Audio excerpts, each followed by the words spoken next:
Dear friends, thank you for supporting this channel on Patreon to join our growing family of donors, now 59 patrons strong. And remember, once we reach 100 active patrons, we will start sending out a 1-ounce U.S. Silver Eagle, autographed by your host, Dunagun Kaiser, to one active supporter each and every month.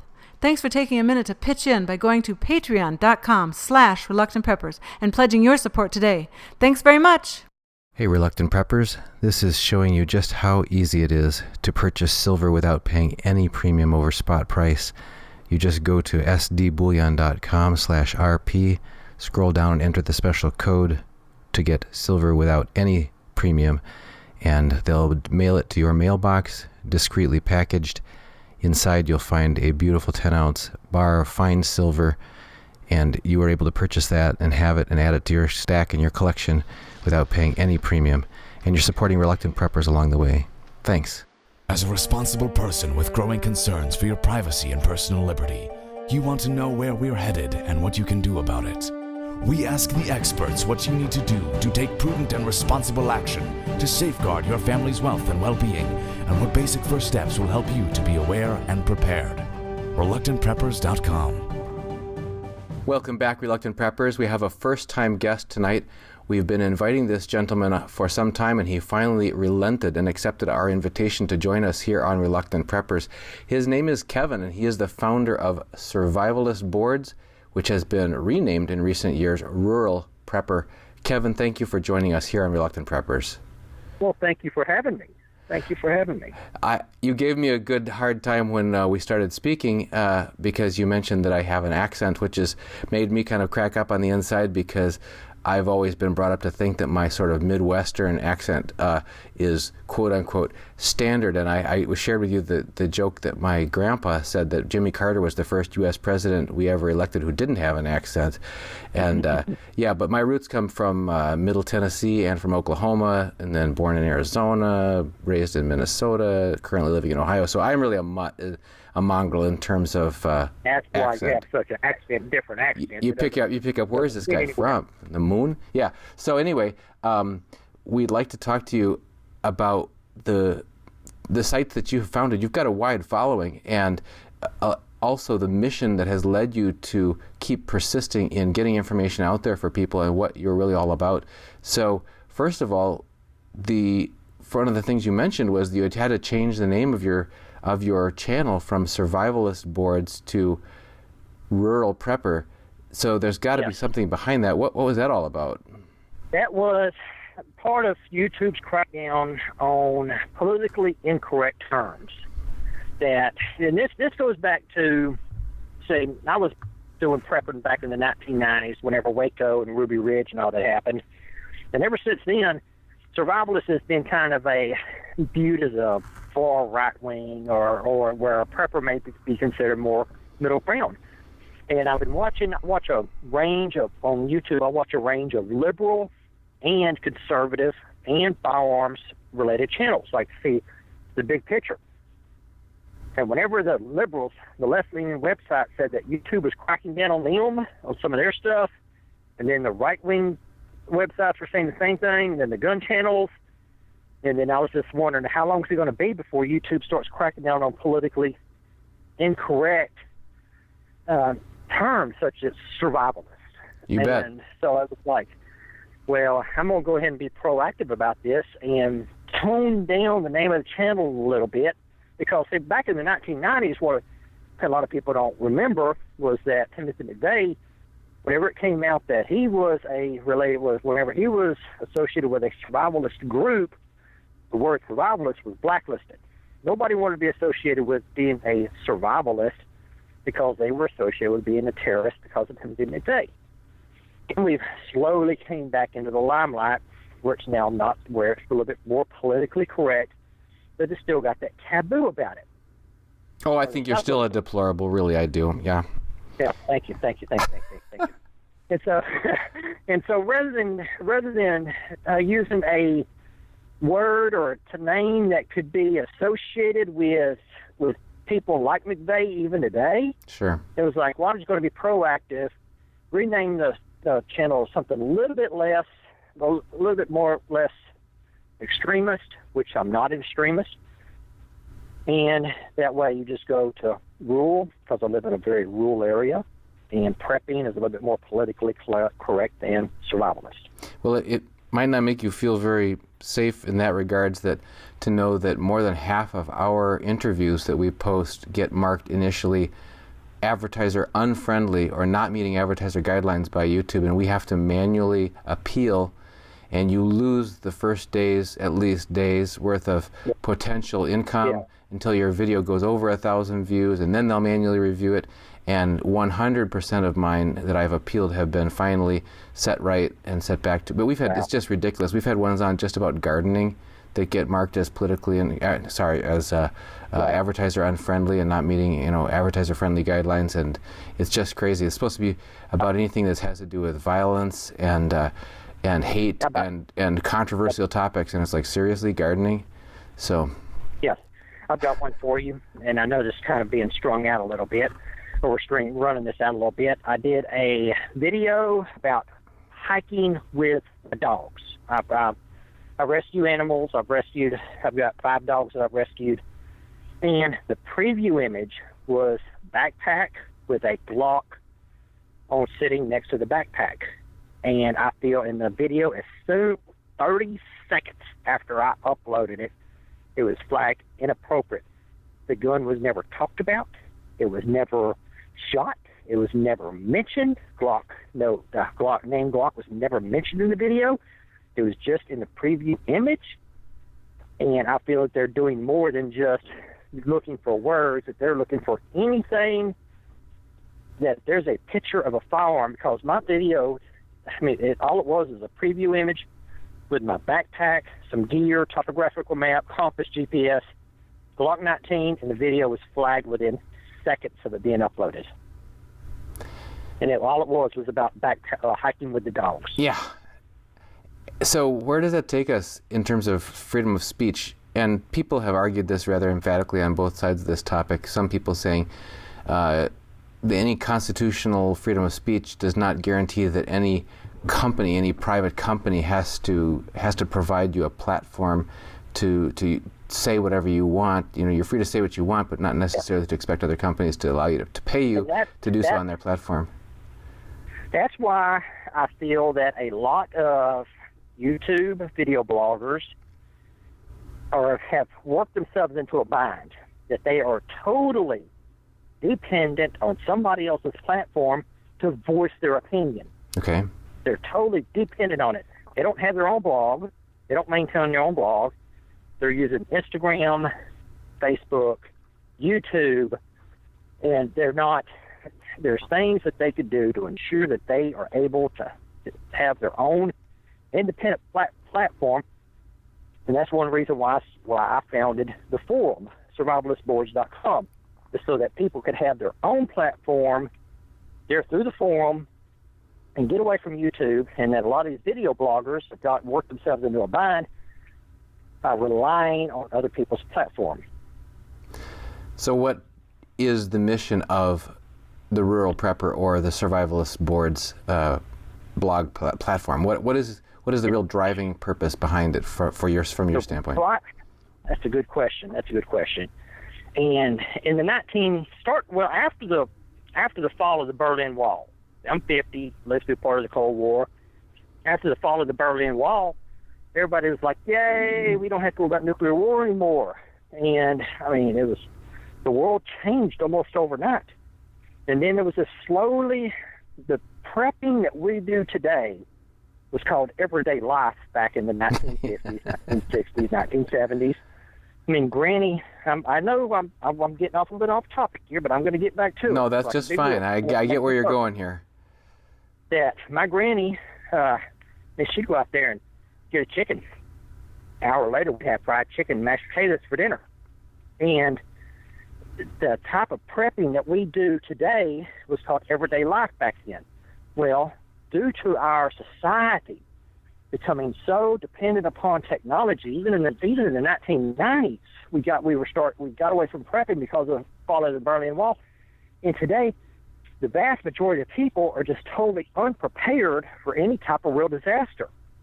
It was back in the Victory Gardens during World War II. Sure. And then after that, it was a Cold War. We had the little the TV shows, the commercials, talking about the public awareness commercials going on about what to do if you see a flash, what duck and cover drills in schools. We've gotten away from all that.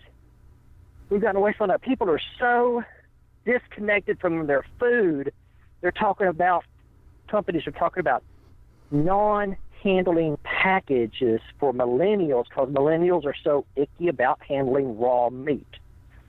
So if somebody, it's just a matter of time before we have another worldwide epidemic or something like a viral plague or some nuclear war, a solar storm, some type of EMP from the sun.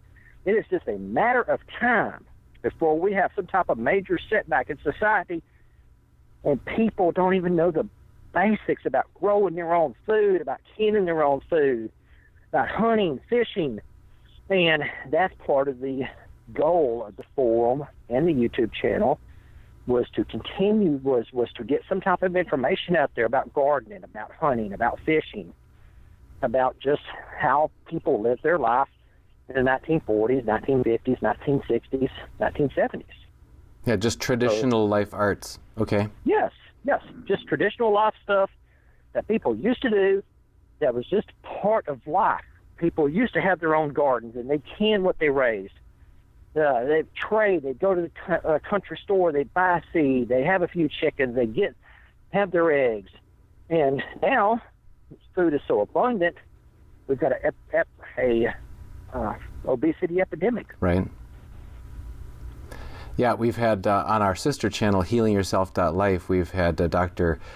David Seaman, the author of the Deflame Diet, on talking about the connection between obesity, or just basically consuming more calories than your body really needs for health, and all kinds of chronic illnesses and pain and inflammation, all kinds of things. And it's rampant it's become the new normal in our culture, is to be unhealthy in that regard. I think if you could take us back there, it sounds like you're interested in and concerned about and passionate about restoring people's ability to be more self-reliant and self-sufficient by reclaiming some of those traditional skills and some of those traditional arts, and even maybe some of the urgency around the Cold War concern about the potential for mishap and the preparedness to deal with it. Would it be okay to throw something in about like YouTube? We've gotten so politically correct, and I can give a first-hand example of this if you want. Please. About like YouTube flagging hunting videos, of where we cannot even teach young people how to skin a deer or a squirrel, and those videos they are flagged by animal rights activists as animal cruelty. And I had one of my videos flagged about 10 years ago, and I was showing how to skin a squirrel. The squirrel had been harvested legally. It was deer and hunting season. It was harvested in a humane manner, and I was showing how to skin it. And a couple of weeks later, I got a ding on my YouTube account for animal cruelty. You know, I believe that the Boy Scout Handbook that I first saw when I was a scout showed you some survival skills, including how to field dress some small game if you had to take it, how to snare rabbits and that sort of thing. I mean, it's just nuts. If you don't know how to clean a fish or field dress some small game, I mean, you're going to be in a world of hurt trying to feed yourself out, and if you get caught out of doors. And we've gotten so politically correct that if you try to teach somebody something like that on YouTube, or if you've got a website with Google ads on it, you're flagged for animal cruelty, even though somebody else in a warehouse somewhere, in a meat market, is doing it for you. Oh, you bet. But as long as you're helplessly dependent on that and it's hidden from view, then it's okay. But if you're actually going to do it yourself and teach it to your children, now all of a sudden you're a wrongdoer. And so connect us back, if you would, how this connects back. You've talked about some of these traditional skills and arts that have been lost. But you mentioned the term Cold War in the passing. Do you see any parallels between the Cold War era and today's era? Oh, yes, but it's a little bit different. It's parallel and it's a little bit different. How so? In that, well, one, Russia is still he said, she said type of stuff. Let's take all the stuff going on in Syria that you've still got, just as it did during the Cold War. You've got the communists supplying various little rogue nations. Well, take North Korea, for example. And you've got, or Vietnam, you've got still to this day, the communist nations supplying these little rogue nations with arms, and where they're still creating tensions on localized regions. And we're still having a Cold War today. But it's a indirect Cold War. It's not so much. Take the example of North Korea and the South Korea conflict in the 1950s. Well, it was a war by proxy. Right. That the United States, through arming South Korea, we were arming South Korea. North Korea was armed by the Chinese, I guess. Well, the Chinese or the Russians? Well, Chinese was helping them for sure. And so it was like a war by proxy. And it's always that these other nations are fighting, instead of the United States and Russia fighting each other, we're fighting each other through proxy nations. And so that's still going on today, whether it's the 1950s with Korea, 1960s Vietnam, Iraq in the 1990s, or Syria today. It's still going on. Nothing has really changed. And then whenever somebody says, well, Assad had gassed these civilians, Russians are saying, no, he didn't. It's all propaganda. I mean, he got the gas from somewhere. And then there was the Saddam Hussein gassing the Kurds in the early 1990s. And so it's like they're getting the stuff from somewhere. And it's not us. I don't think it's us. Well, I was going to ask you about that, because there's certainly been, I know on the channel called the Last American Vagabond and others, they certainly are, and also even Ron Paul's Peace and Prosperity Institute, sharply critical of the United States' role over the past several decades in intervening in propping up, cruel dictators and instigating coups and arming, rogue nations and so on. So, and then me all the time complaining that, it's the other guy doing this, and it's like, you mentioned these proxy wars. Well, it takes two to tangle. So if you're going to be engaging in that, is there enough reason to believe that our country, our leaders, not necessarily with the full support of the people or even informed, understanding of the people, that that's what's going on, but do you think there's room to believe that some of our elite leaders, or those who are the powers that be, might have been engaging in some of these same things on the behalf, funded by the U.S. taxpayer, put it that way? Yes, of course. No, we are in no way innocent.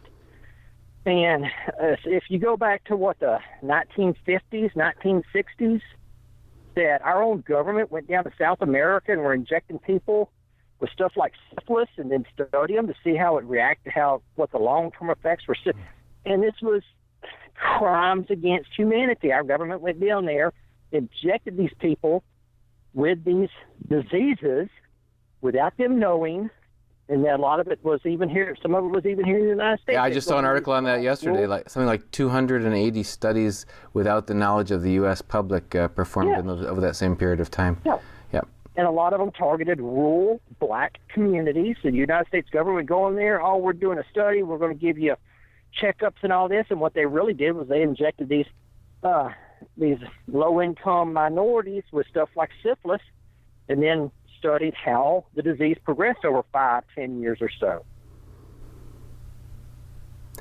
So what other parallels do you see between the Cold War era and today that makes you, the way that you chose your words, I think, was telling. You said, integrating Cold War values with modern-day preparedness techniques. So what else about the Cold War do you see echoes of or parallels in today's society? The Chinese still building its military. Chinese are still, from what I understand, China is the one nation between the superpowers which has not entered into some type of nuclear agreement of where the United States and Russia are capped at a certain amount of nuclear weapons that we can maintain. This started under, I believe, Reagan was one of the big promoters about this. China has not agreed to that. They're still, and I don't know, does anybody even know how many nuclear warheads, nuclear weapons China has, because they have not agreed to any nuclear treaty. And so you've still got a world superpower out there who's now the world's largest trading partner, and who knows how many nukes they're still producing. So it's like China is now, instead of, Russia was not an economic powerhouse. They were far more of a follower during the Cold War. We were the innovators and were more the followers. Yep. Now it's China's doing that. They're not really innovators. They depend on our technology, but they're still marching on that nuclear, what would be a good term, on that path to nuclear escalation. Yes, exactly. That's what I was. You know, it's interesting. You mentioned Chinese depending on American technology, and I've seen plenty of examples of that as well. We had a guest on our show, Brother John F. His tagline is "Silver for the People," and he talks about, in contrast, though, that China seems to be just so focused on executing a deployment of technology to build infrastructure of the future century in their society, high-speed trains and mega cities that'll cover entire regions like the world has never seen before, and skyscrapers and on and on and on, modernization of their infrastructure. Whereas it's not too difficult when you travel the United States. I know we live not that far from Detroit, and you can barely drive on the roads. They're such terrible condition. Yeah. So it's interesting because at the same time there seems to be a real lack of follow-through or a real hollowing out of, we can come up with this innovative consumer electronics technology or something like that, and yet when you really see, are we taking care of our own? Are we really taking care of the deep inner health of our infrastructure and what's going to really provide for the next generation? You mentioned the super city, the ghost cities of China. I've got a theory, if you'd like to hear it. Sure. I have a theory that China is preparing for nuclear war. The reason is that they have been building these ghost cities, and some people say that's to shore up their economy. That our economy is slacking a little bit. That we need to make jobs, and that may be true. But I want to ask you a question. For the listeners, a question. Let's say that Houston is hit with 2 or 3 nukes. It's like the third largest metropolitan area in the United States because it encompasses such a big area. Expansive area. Mm-hmm. Yes, it covers such an expansive area. And let's just say, throw a number out. Let's say 5 million people have to evacuate. Where do 5 million people go? They would not realistically be able to find shelter, No. We've already got a housing shortage. We've got tens of thousands of people living on the streets here in the United States, especially over in California. That's true. And you take 5 million people from Houston, and you tell those 5 million people, okay, we've got radioactive fallout. You have to leave. Where do they go? There's nowhere for them to go. Now, take that same example and apply it to China. You take a city in China, and all of a sudden you tell 5 million people, you have to leave right now. But I tell you what, there's a super city, a mega city, just 50 miles over there. Get your stuff, go to the city, and they'll be waiting on you. And as soon as you get there, you're going to have a place to stay. It certainly is a plausible scenario. You're right. We've also heard the theory that China, and Brother John F. Admitted this as well, industry after industry, whether it was concrete, whether it was steel, whether it was solar, they just have been overproducing, basically producing more than the rest of the world combined in most of those industries for the last decade.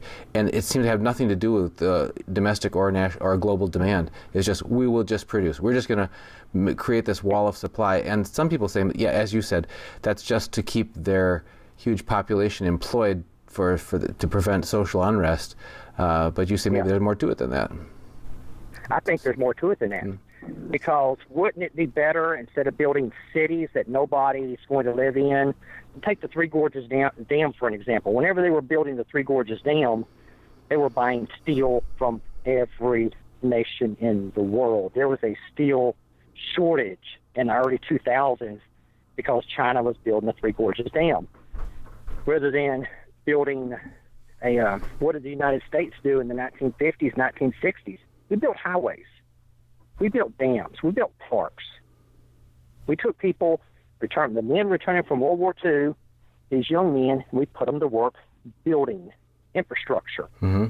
China's not doing that. What are they doing? They're building cities, whenever they could be building massive highways and dams and parks and all this other monorails and trains, and like what we did. I mean, we started on the interstate highway system. It took us, 3 decades to finish? Right. But it was more to the interstate highway system than that. We had dams. We had lakes. Down here in southeast Texas, we've got 3 lakes that were built between the 1950s and in the 1970s. They were just massive, massive construction projects. But we didn't build ghost cities. Even in the Cold War, we didn't build ghost cities. So my theory is that China has built these ghost cities, one, to shore up their economy, second, to give the population somewhere to go in the event of a nuclear war. When you talk about reclaiming lost skills such as hunting, fishing, gardening, canning, that sort of thing, that's quite different from surviving a nuclear war. I mean, although you said reclaiming Cold War era skills, I mean, in the Cold War, there a lot of people did have like fallout shelters and that sort of thing. So can you connect the dots there for how do you blend those traditional arts together with some of those realities of the modern era that our ancestors did not have to confront? So I'll give you an example. There's a elderly lady down the road who I go and talk to her from time to time. She's 92 years old. And her mom and dad had 12 kids. And she was born in 1927. She tells a story of what they ate. The typical what they ate is what they grew. And there was some guy, one of her dad's friends, came by the house one day wanting to buy some canned foods, some jarred foods that they put up. Okay. Her eyes changed. And I'll make a circle here. Her eyes changed. Her tone of voice changed. And she said, that's all we had to eat. We weren't giving that up. We weren't selling that. I mean, her whole voice, her tone of voice changed. Everything changed. So, in the event of a grid-down situation, whenever it's nuclear war, plague, whatever, how are people going to feed themselves? And it's not a matter of if, it's a matter of when. That nature has a way of balancing things out. That there will be another plague, like the Black Death. There will be some new bird flu. There will be something, and then how are people going to feed themselves? During outbreaks of the Black Plague in England in the Middle Ages, like the 1347 or 1350. I usually say 1348 to 1350. There were 2 groups of people that were usually safe from the plague. Those were the rich people who were able to hide in their estates and had their farms, had their livestock, had their workers, and they would close off their estate to any outside traffic. So they were cut off from the outside world. The other people that were usually safe during the plague were the people who lived in very rural areas. These are the ones that had their pigs, had their chickens, had their livestock, had their gardens, had their fruit trees. You go fishing. Hunting wasn't allowed because that was the king's deer. Right. But they could usually fish. And so the people that suffered the most were the ones that were in the city, or the ones like in urban areas, what maybe you can say the smaller towns, the big cities and smaller towns. So whenever you don't have somebody to supply your food for you, whenever you go to the grocery store and there's no food, what are you going to do? Well, even somebody with a backyard could work up a little spot in their backyard and grow something. So, yes, yes, I feel that when the day comes, whenever there is a complete grid down situation and the trucks have stopped rolling, the trains have stopped rolling, the ships have stopped moving, that yes, people knowing how to hunt, knowing how to fish, grow their own food, preserve their own food, are the ones that are still going to be alive in the end. And you can't wait until that day to decide you're going to start gardening in the backyard. No. I've been out here on the farm. For going on 4 years. And I have dealt with fruit trees dying, having to replant fruit trees, half my chicken flock being wiped out by predators, leave the chicken house open one night, and I had 10 chicks got killed in 2 nights. Oh my! I left the chicken house. I had 10 chicks that I bought that would have brought my chicken flock up to around 35. Okay. And I left the chicken house open 2 nights, and something got in there and killed 10 of the 14 chicks that I bought. And then I've got 24 laying hens. I've had us upwards close to 50, 40 something. And now I'm back down to 24 because of predators. Wow. And so somebody thinks that, oh yeah, I'll just learn how to do it a couple of weeks. I've been out here for going on 4 years. Yep. And I run into problems every season. I had half my garden failed this year. Had purple hull peas, snap beans, squash, peppers, and it was just too wet, and there was like a fungus or something, mold developed in the soil. Everything died. And so now I've got everything replanted now. And you've got to have a scale of operation and a diversity of operation that can allow you to weather those setbacks, because those setbacks will come. Those are part of the hard knocks. Yes. I'm sorry. No, that's fine. I was just going to ask if you could take us back to that idea of the generational loss of self-reliance, because you're drawing now those connections even back from the England of the 1300s or whatever up to the modern era, whereas now we have, way more than 90% of our population living in urban settings. Almost nobody has a garden. Almost nobody knows how to garden, how to can, how to hunt, how to fish, how to preserve those traditional survival skills. So as Murphy's Law or nature or whatever you want to call it doles out hard lessons on a big scale, whether it's regional or national scale or global scale, we're going to be, it sounds like as a human family, much worse prepared, much more set up for a tremendous failure than we have been in the past.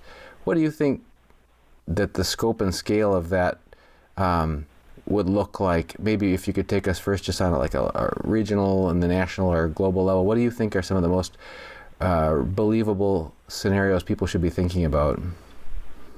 Is some type of new viral plague, and I'm using plague as a generic term. Sure, just not as the bubonic plague, okay? Yeah. But plague is a generic term. Sure. Bird flu could be a plague.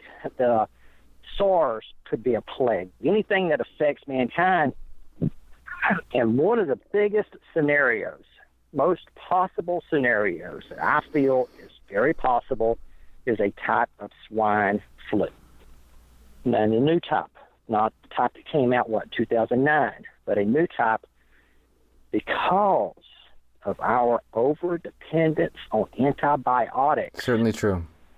Fatten these pigs up, and then also in chickens. And pigs and humans are so closely related, not related like as in, but biological, a lot of physiological processes. Sure. Yes, that we can. That if what I'm worried about, my big concern, are these mass hatcheries of chickens,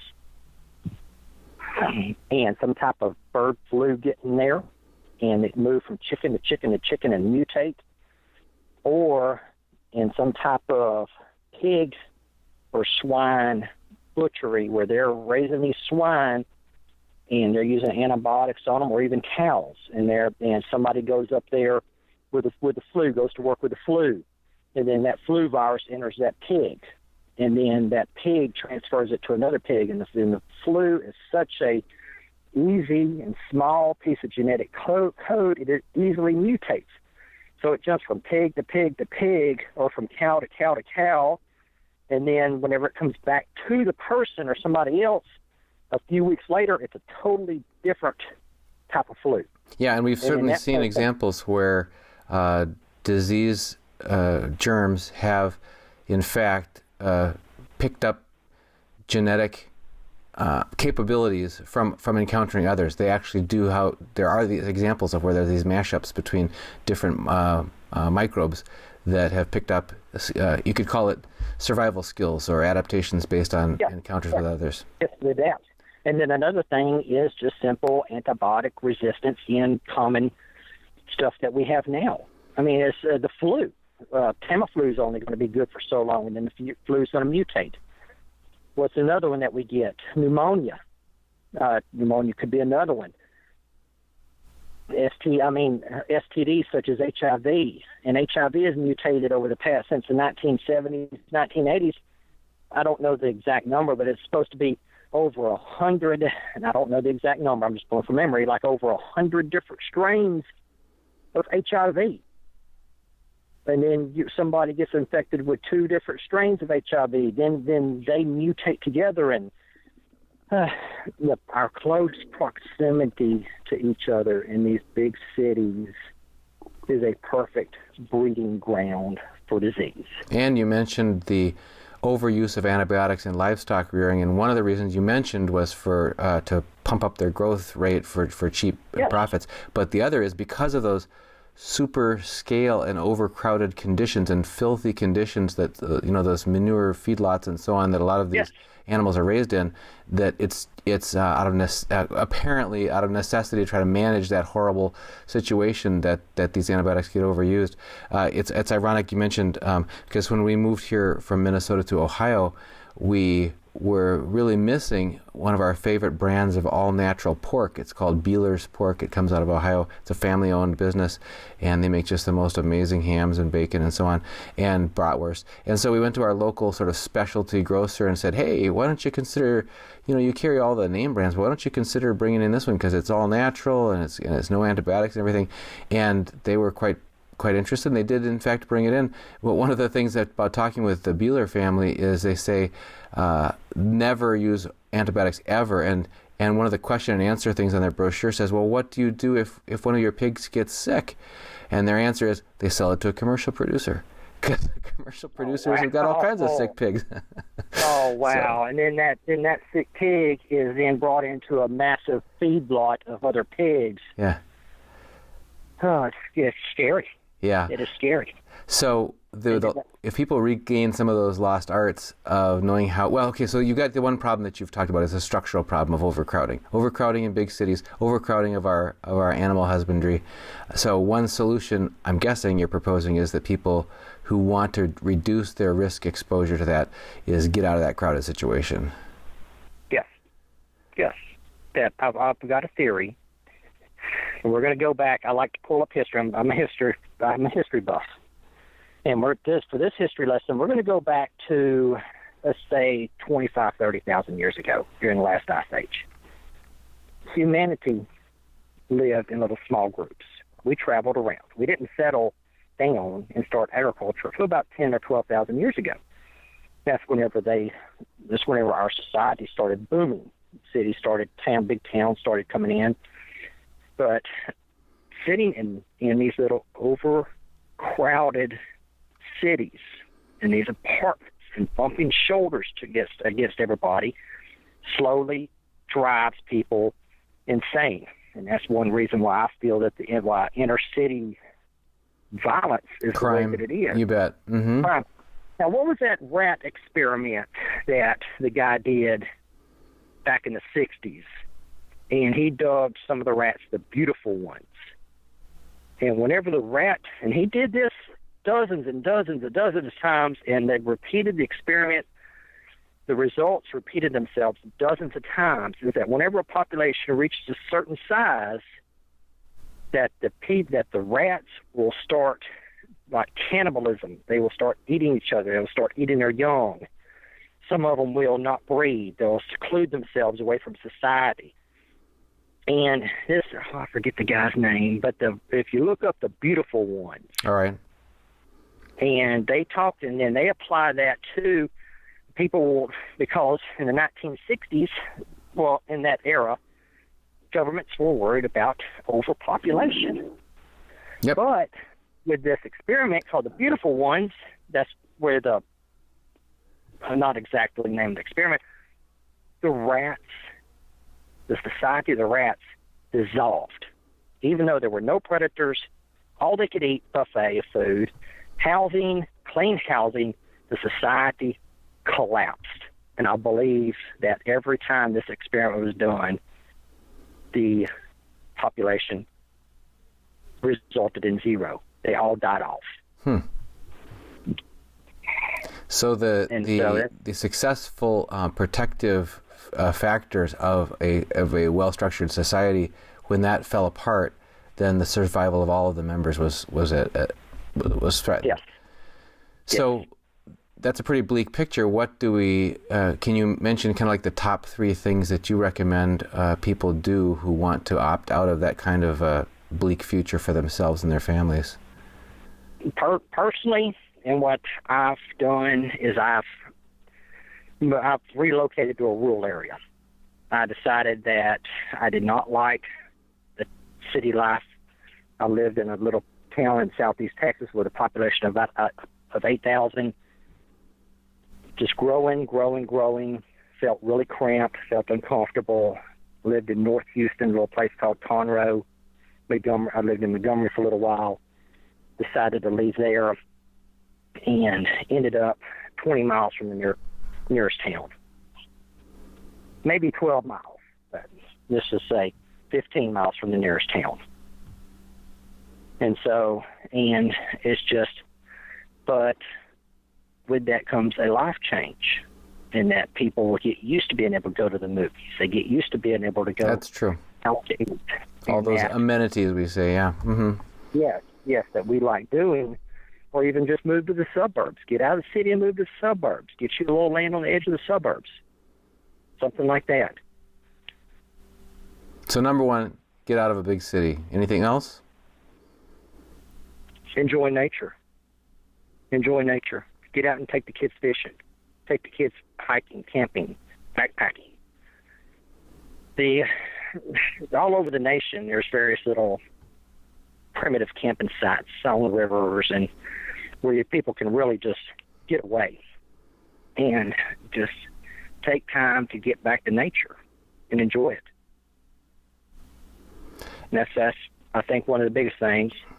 And then third one. It sounds like in the enjoying of nature, there's an intrinsic value and intrinsic benefit that comes directly from doing that. There's also the indirect value and benefit of the education of learning reliance skills, like the fishing, like the hunting, like the orienteering or whatever.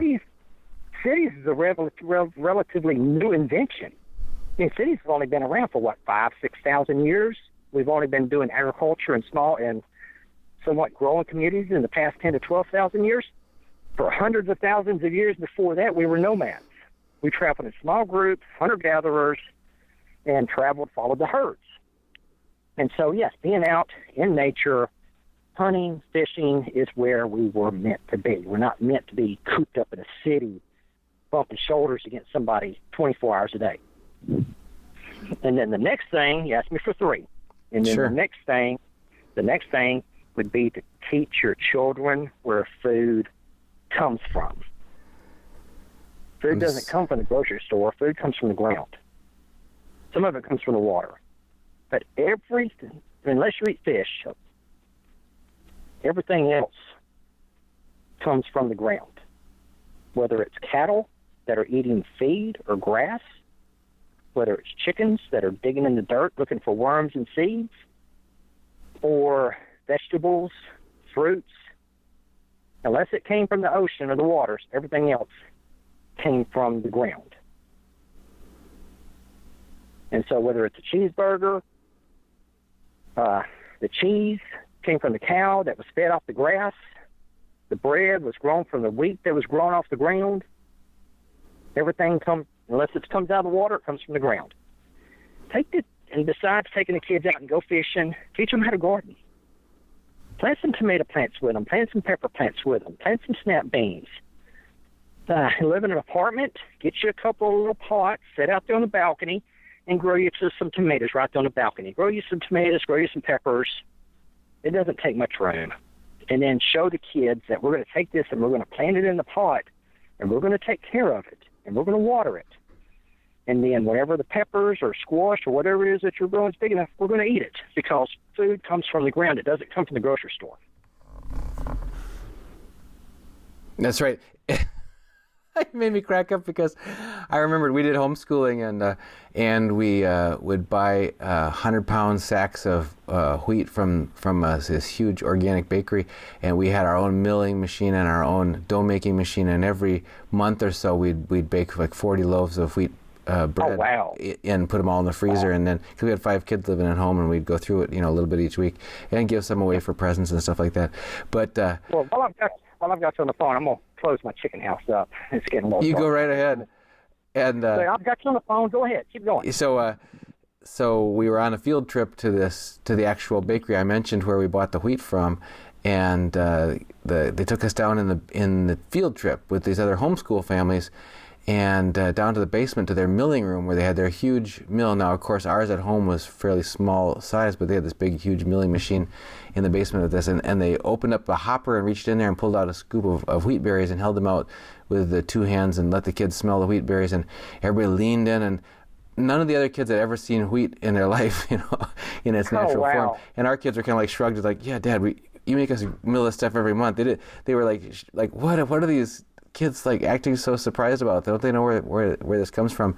But even that's just one step removed, making your own bread, but actually raising that from the get-go is connecting even at a deeper way. So that's a very good tip. And teaching your children is become almost a revolutionary act in this century. You mentioned about lost arts, and that's another one, is people teaching their children. There are several faith traditions that hold that parents are endowed naturally, whether it's by God or by nature, you can say it however you want, as being the primary teachers of their children.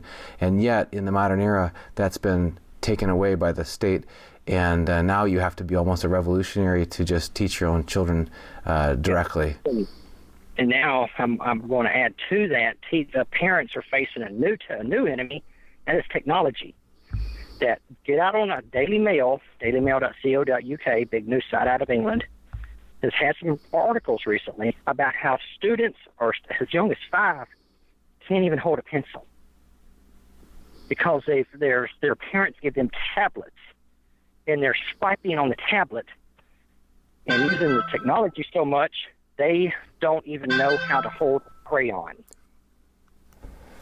And not only that, but that's some of the motor tactile skills that go with it. There's also the actual changes to your brain and the way your brain functions, the attention span, and the ability to pursue inquiry and to experiment physically and interact with the world in real ways, and to explore and to try things out and to do things that might be a little bit dangerous but real, rather than just clicking the next button on the tablet and having it tell you the answer, and your mind just shifting back into this passive, like a passenger in a car who doesn't have to remember where they're going because the GPS is going to tell them where to go. There was once a time when kids climbed trees, and if we fell out of the tree, we learned not to do that again, or not to be a little bit more careful. Once burned, twice shy, or something. Yeah. So, Kevin, we've just scratched the surface here. I feel like there's so much more about your mission and your outreach that we haven't gotten into. We'd love to have you back again, but just tell people very directly how they can find, if they want to join your community and of bloggers and plug into some of the offerings that you put out there. Where will they find your work online? Well, we've got 3 things.